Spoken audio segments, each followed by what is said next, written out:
오늘 국민의힘 최재형 예비후보가 대선 출사표를 던졌습니다. 문재인 정부 감사원장직을 사퇴한 지 38일 만입니다. 헌법기관장의 정치 출마에 대한 시선을 의식했는지 출마 이유는 이렇게 밝혔습니다. 임기 6개월을 남기고 감사원장직을 사퇴하고 이 자리에 섰습니다. 국민의 한 사람으로 무너져가는 대한민국을 지켜만 보고 있을 수는 없었기 때문입니다. 당내 강력한 경쟁자인 윤석열 후보를 염두에 둔 듯 우리나라는 정치적 분열 상태에 있는데 본인은 정치적 부채가 없어서 국민 통합을 이룰 수 있다고도 했습니다.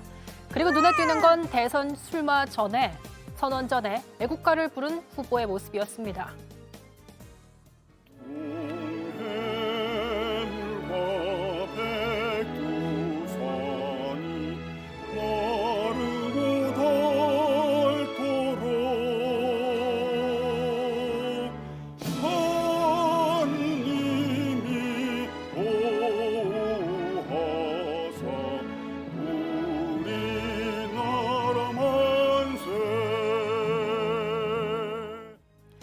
최재형 캠프 측에서는 최 후보와 가족들은 가족 모임에서 국민 의례를 하는 게 전통이라며 관련된 사진을 이렇게 공개하기도 했는데요. 애국심이 강한 보수 후보라는 점을 강조한 걸까요? 최재형 후보의 대선 출마, 지지율에는 또 어떤 변화가 생길까요? 예, 첫 번째 주제는 애국 최재형의 대선 출마로 잡았습니다. 저희가 애국을 붙인 건 뭐 이른바 예전에 극우 세력을 두고 애국이라고 했는데 그건 아니고요. 오늘 대선 출마 선언식에서 방금 봤지만 최재형 후보가 애국가를 멋지게 불렀습니다. 그래서 좀 강조를 했고요. 이 애국가 독창은 누구 아이디어입니까? 조혜진 기획본부장님. 뭐 아이디어라고 할 것도 없어요. 네. 그러니까 집안에서 모임할 때마다 가족 모임, 뭐 설이나 이런 네. 때 모임할 때마다 사진도 나왔지만은 예. 그 돌아가신 고 최영섭 전 그 대령님. 대령님 그 주제로 해가지고 국민 의례를 따로 매번 했더구만요.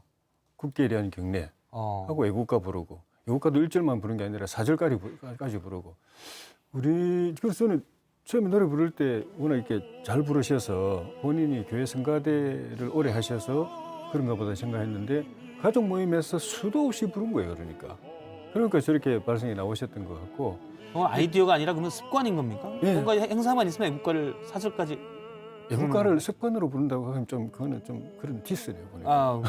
표현이 그렇습니다. 애국심으로 부르는 건데 어떤 관례적으로. 예, 그러니까 가족식 그 모임에서 늘 불러왔던 애국가였는데 대한민국에 애국가 집안들이 많은데 예. 뭐 가족 모임 때 국민 의례 한다는 집안 제가 못 들어봤고 애국가 부른 집안도 못 들어봤고 사절까지 부른 집안은 제가 못 들어봤어요. 처음 들어봤습니다. 예. 국민의힘에 이번에 들어오신 예. 새로운 그 정치 천병 윤석열 후보와 최재형 후보는 어목한 가정 교육을 많이 받으신 것 같아요. 그래. 네. 저 윤석열 후보도 예. 잘못했더니 아버님께서 고무스로 엉덩이를 때렸다. 뭐 이렇게 자서전해져 있잖아요. 그러니까 최재형 후보도 최영섭 그 부친의 여러 가지 그 애국심 뭐 이런 부분들 관련한 이게 좀 있는 것 같아요. 그래서 가족의 정통이니까 제가 보기에는 앞으로 어떻게 전개될지 좀 지켜봐야 될 것 같아요. 그 할아버님은 또 춘천고보 그러니까 춘천고등학교 1회 졸업생이신데 독립운동가 출신이세요. 그러니까 그 뿌리가 그러니까 뼛속까지 이 골수의 애국자 집안인 거죠. 그러면 예. 국가 예. 또 어떤 보수의 나라 정체성을 사랑. 많이 있는 거네요. 근데 정말 설날에 이번에 이제 감사원장 예전에 계실 때 설날에 가족 모임을 공관에서 하고 국민 의례를 그때 했다라는 건 사실 설날에 국민 의례하는 게 아니라 잘 좀 어떻게 볼까요? 연상이 잘 안 돼요. 그 설날뿐만 사진으로 아니라 봤으니까 이해는 하겠는데. 저거는 이제 설날의 모임이라고 하는데 네. 설날 말고도 다른 명절 추석도 있고 다른 또 가족 모임도 있고 할 때마다 그렇게 했다고 하니까 예. 뭐 그 위에 할아버지 독립운동하신 분 그리고 6.25 때 이 영웅이셨던 아버님부터 해가지고 저 나라에 대한 이 생각 또 국가관 이런 거는 그냥 대대로 확고하게 피해 흐르는 부분 같아요. 예. 알겠습니다. 근데 질의응답 과정에서 몇 가지 구체적인 정책들에서 기자들의 질문이 있었는데 양해를 최 후보가 좀 구했습니다. 아직 제대로 준비를 못했다. 구체적인 것은 아직 말하기 어렵다는데 그 내용을 잠깐 들어보도록 하겠습니다. 제가 정치에 입문한 지 오래되지 않아서 사실 구체적인 로드맵에 대해서 나머지 그 법들에 대해서는 제가 공부가 부족해서 앞으로 준비된 답변이 없어서 이 자리에서 정확한 답변 드리기 좀 어렵습니다. 보는 사람 입장에서는 아직 준비가 안 됐는데 출마 선언을 한 것 아니냐라는 이야기를 할 수 있을 것 같은데. 예, 아직 준비가 안 됐다는 대답이 많이 나오자 한 기자가 준비 안 됐는데 출마 선언부터 하신 것 아니냐라고 이제 물었습니다. 저도 있었으면 그렇게 물었을 것 같은데요. 애국심은 강조됐는데 사실 대통령으로서 후보로서 준비가 덜 된 것 아니냐는 지적이 나오는데요. 저분이 어떻게 말하면 좀 고지식한 거고 또 저는 그 부분에서 정직함, 진실함 이런 걸 느꼈습니다. 웬만한 정치인들은 그냥 뭐 대충 뭐 이렇게 뭐 원론적으로라도 이제 답변하고 넘어갈 텐데 저분은 그 준비가 안 됐다고 이야기하는 거는 그 이슈 자체를 몰랐던 건 아닙니다. 그 물어본 것 중에는 어제 밤늦게까지 우리끼리 토론한 법안도 있었으니까 그 내용은 다 알고 계세요. 근데 그걸 어떻게 바꿀 것인가에 대한 뭐 몇 조 몇 항의 무슨 그 조문을 어떻게 바꿀 것인가 이런 거에 대해서는 아직까지 입장 정리가 안 돼 있었던 거죠. 근데 기자는 그걸 물어보는데 그걸 그냥 뭐 이렇게 바꾸겠습니다라고 말하고 넘어갈 수도 있지만 기자가 기대하는 게 그건데 그건 내가 준비 안 됐다 하니까 그냥 바로 준비 안 됐다고 이야기를 그것도 한 번도 아니고 여러 번 이야기를 하는 걸 보고 참 특히 좀 우리가 좀처럼 만나지 못했던 지도자다. 저는 신뢰가 간다. 절대 거짓말하실 분 아니고 대충 넘어갈 분 아니고 저렇게 말하면 본인도 부담되거든요. 또 한 번도 아니고 두 번, 세 번 이렇게 이야기하면 바로 그런 질문을 받을 수도 있고 역공성 질문을 받을 수도 있기 때문에 그렇죠. 그런데도 그렇게 말씀하시는 거고 그리고 후보로서는 준비는 다 되어 있죠. 그러니까 아주 구체적인 정책에 대해서 미시적인 부분에 대해서 준비가 안 됐다고 후보로 못 나온다는 거는 그거는 저는 뭐 기자 질문은 그랬지만 그거는 저는 납득이 안 되는 게 역대 어느 대통령 후보도 그런 디테일한 부분까지 다 준비해가지고 출마 선언한 분은 없었기 때문에 뭐 크게 뭐 부담 가실 분은 아니라고 생각합니다. 제가 보기엔 두 분이 윤석열 후보나 그 최재형 후보가 비슷한 것 같아요. 그죠? 서울 법대를 졸업하고 선후배로서 한 분은 검사, 한 분은 판사, 한 30년의 경력을 가지고 서초동에 주로 계셨고 그러면서 이 정치의 현장에 나오는 거죠.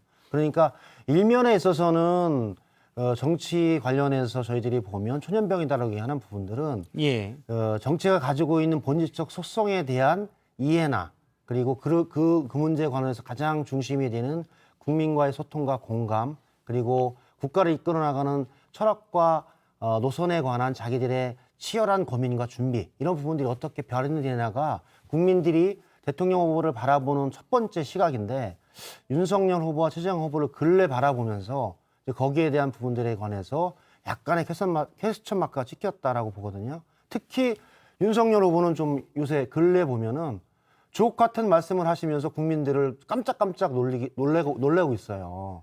뭐 페미니즘이 뭐 출산을 적게 했다라든지 뭐 사실 이해 안 되는 발언들이 많이 있지 않습니까? 그래서 과연 저게 어디로부터 출발을 하는 것인가 하는 의문이 있는데 최재형 후보는 오늘 뭐 본인께서 그렇게 말씀을 하셨기 때문에 관련한 여러 가지 정책적인 현안들에 관한 생각들을 준비해서 아마 말할 시간이 오고 답변할 시간이 오고 검증에 대한 시간이 올 것이다. 그런 생각이 많이 들었습니다.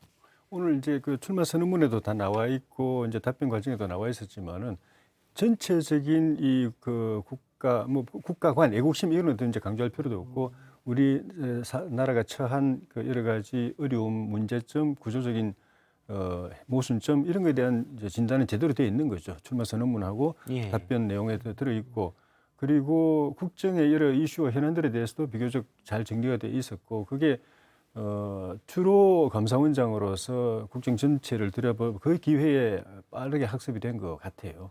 좀 이제 다만 아주 구체적인 정책에 대해서 구체적인 대안을 내놓으라고 할 때는 조금 이제 전문가들하고 토론이 좀 필요한 것 같아요. 그렇죠. 그래서 제가 보기에는 국민의힘의 1등, 2등 후보와 민주당의 1등, 2등 후보가 좀 확연히 틀리다. 여기는 야전에서 정말 잡초처럼 커왔던 그 들판의 이런 것처럼 보이고 두 분은 하우스에서 잘 커오셨다. 이제 정치라고 하는 광야에 나오셨는데 그 광야에서 어떻게 적응하느냐 걸렸는데 윤석열 후보가 근래 하셨던 말씀이 보면 뭐 부정식품 관련해서 돈이 없는 사람은 먹을 수 있게끔 해줘야 되는 게 아니냐. 뭐 이런 얘기를 하는 거 보면서 상당히 이 광야에 사는 국민들이 보기에 저거 뭐지? 이런 의문의 얘기들이 많이 하는 거죠. 근데 물론 최재형 후보께서는 보면 대단히 조심스럽고 말씀을 구사하시는 부분들이 하는 부분이 있는데 조금 더 이제 디테일한 정책에 들어가면 아마 최재형 후보께서도 고민이 있을 것이다. 그런 생각이 많이 들었어요. 저도 오늘 근데 이제 최재형 후보 네. 전체 출마 선언 한번 읽어봤습니다. 예. 많이 좀 이분 괜찮다는 생각이 드셨습니까? 저는 말씀하셨듯이 최재형 후보가 가지고 있는 애국심에 대한 생각, 뭐 이런 부분에 관해서는 그 글에 충분히 녹아져 있었다는 걸 느꼈고요. 그런데 우리가 정말 나라를 사랑하고 그다음에 국가를 위하는 길이 최재형 감사원장님의 길 속에서 과연 이거였을까에 대한 그 문제에 관해서는 저는 확답은 못 받았습니다. 솔직하게. 그래서 마지막에 본인의 감사원장의 역할과 6개월을 남기고 떠나야만 했던 본인의 여러 가지 생각과 판단 이런 얘기를 쭉 말씀하셨더라고요. 그 부분에 있어서는 조금 더 과정이 필요하다 그런 생각이 들었습니다. 본인은 이제 결단이 필요했던 부분이죠. 만약에 대통령 선거가 뭐 2년 뒤나 3년 뒤에 있었으면 임기 다 채우고 나왔겠죠. 근데 본인이 그동안에 판사로서 또는 감사원장으로서 바라볼 때 이 최근래 시기에 나라가 굉장히 어렵고 문제가 많이 생겼고 이대로 가면은 굉장히 비관적이다. 뭔가 이게 터닝 포인트가 있어야 되고 정권 교체를 통해서 새로운 정부가 새로운 대한민국을 비전을 가지고 만들어내야 된다고 생각이 들었고 거기에 자기가 역할이 있다고 생각이 들었는데 이 대선이 몇 달밖에 안 남은 거예요. 거기에서 그냥 나는 이번에 뭐 그냥 그런 일은 딴 사람들 잘 하시겠지 나는 빠져야지 이렇게 생각한다면 임기 채우고 나올 수도 있겠지만은 자기가 그런 투철한 애국관을 가지고 볼 때 자기가 대통령이 된다는 보장은 없지만은 그 길에 같이 뛰어들어야 된다는 결정이 딱 서는 순간에 남은 선택은 없는 거죠. 임기 마치고 나오면 출마 자체가 안 되기 때문에 그 과정에서 둘 중에 하나 선택하는 부분이 이제 임기 몇 개월을 단축시키고 나오셨던 거고 근데 사실 예를 들어 이런 것도 있잖아요. 그러니까 부동산 문제를 잡아야 된다. 나라를 성장시켜야 된다. 성장을 올려야 된다. 이건 누구나 당연히 원하는 거잖아요.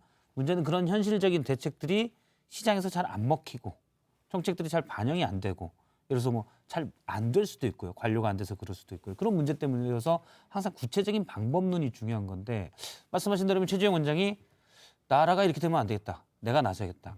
근데 앞서 봤듯이 구체적인 로드맵에 대해서는 제가 아직 준비가 안 돼서 그런 의지만 갖고 나온 게 아닌가라는. 아니요, 그런 정도는 다 정리가 돼 있죠. 아까도 말씀드렸지만 질문이 지금 이런 말씀하신 거죠. 부동산 정책 같은 경우에도 네. 이거는 정부가 정책한 반대 방향으로 가면 된다라고 이야기했는데 정부 정책이라는 게 관주도고 그리고 규제 그리고 공급 억제 또 수요도도 억제하고 그런 정책이 이런 그리고 약간 또 이념적인 그런 접근도 있었고 그래서 이런 부동산 지옥 같은 그런 상황을 만들었는데 본인은 민간 주도, 시장 주도, 그리고 공급 위주, 그리고 규제 풀어야 된다라고 이야기를 했었고 특히 임대료를 갖다가 안정시키기 위해서는 지금 정부가 하는 건 반대 방향으로 정부가 처음 했던 방향대로 정부가 입장이 그동안 바뀌어 버렸죠. 처음에 임대 사업을 굉장히 장려했었거든요. 그 방법대로 가야 된다고 또 이야기를 했었고 그리고 시중에 풀려 있는 이런 유동성들을 통화 정책을 통해서 좀 정리를 해내야 된다. 그리고 이 남아 있는 이 유동성, 현금들도 좀 부동산에 한 다른 곳으로 가서도 돈을 벌 수 있도록 하려면 결국은 산업 쪽으로 열어줘야 된다. 그 이야기 다 하셨어요. 그건 뭐 그래서 제가 보기에는 그런 생각이 있는 거예요. 저는 윤석열 후보도 그렇고 최재형 후보도 그렇고 윤석열 후보의 부정식품이라고 하는 발언의 출발이 사실은 프리드먼 교수의 경제정책에 대한 부분들을 얘기하면서 나온 내용이거든요. 그게 이제 선택의 자유. 즉 1980년대 사실 신자유주의 경제정책에 대한 노선이었죠. 그러면서 그 정책을 가지고 대처리즘, 레이거노믹스를 거쳐서 작은 정부, 시장의 자유 이걸 가지고서 해왔고 우리나라는 YS 때 세계화 정책이 사실 그거였습니다. 근데 결론은 그게 2012년에 서브프라임 모기지로 자본주의가 시장의 자유로서 작은 정부로서 해서는 그렇게 망한다라고 하는 객관적인 실증에 의해서 그 노선은 사실 폐기된 노선이거든요. 바뀐 거죠. 그런데 윤석열 후보도 그렇고 최재형 후보도 또다시 시장의 자유만을 얘기하고 작은 정부 또 뭐 여러 가지 기업의 자유, 민간의 자유 이렇게만 규제를 폐지하자 이렇게 나가고 있는 거죠.